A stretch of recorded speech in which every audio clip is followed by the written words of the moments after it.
reports coming in of Iran carrying out a successful drone strike. And this time, the target has been a hotel in Bahrain. There are reports that there was suspicion that US military personnel were residing in this hotel in Bahrain that has been hit. Shinja, tell us more about, do we know whether these reports are true? Which US military personnel were there in that hotel? And have we heard of anybody getting injured or any such thing? Nothing as yet. This is all fog of war.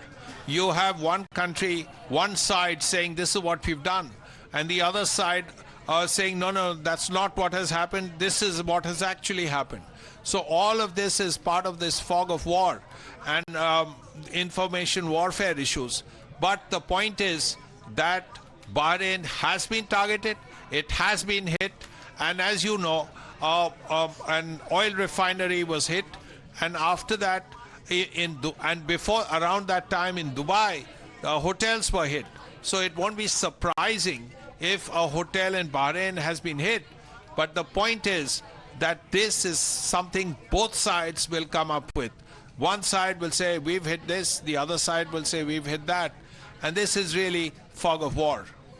Right, in this fog of war, clarity is something that is rare. Both sides are also resulting in psyops. Remember, when these claims are made, it is also to build psychological pressure on your adversary. But stay on with me, Srinjoy, because we also have more visuals coming in of Iranian missiles landing in a region that is close to Tel Aviv. This is Ramat Gan, which is towards the east of Tel Aviv. Look at the visuals of the damage that these missiles have wreaked.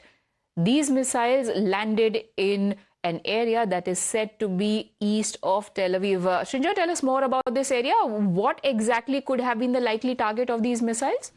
Well, what happens is sometimes missiles which are aimed even at military targets sort of veer off course.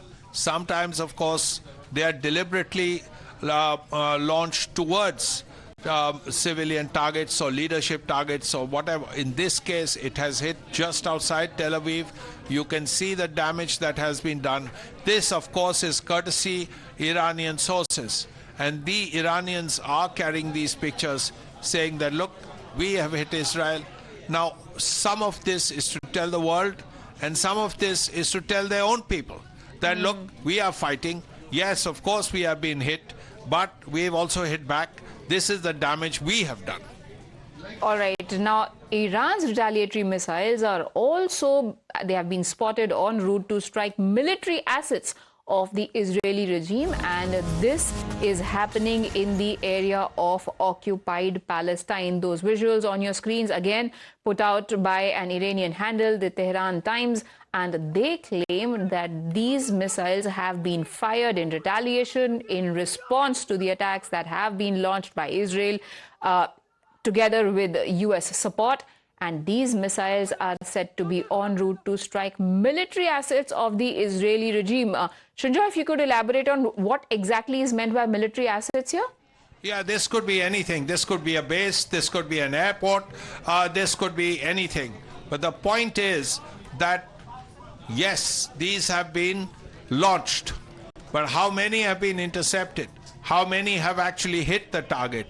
That's not what has been said. The point is, Israel has something called the Iron Dome, the anti-missile system.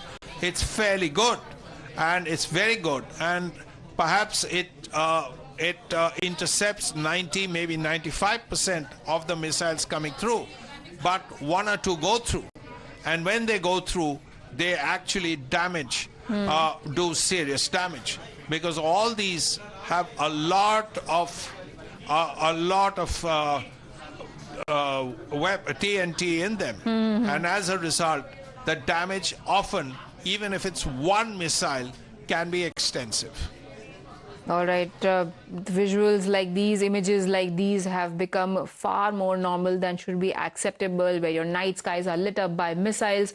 And in fact, stay on with me, Srinjoy.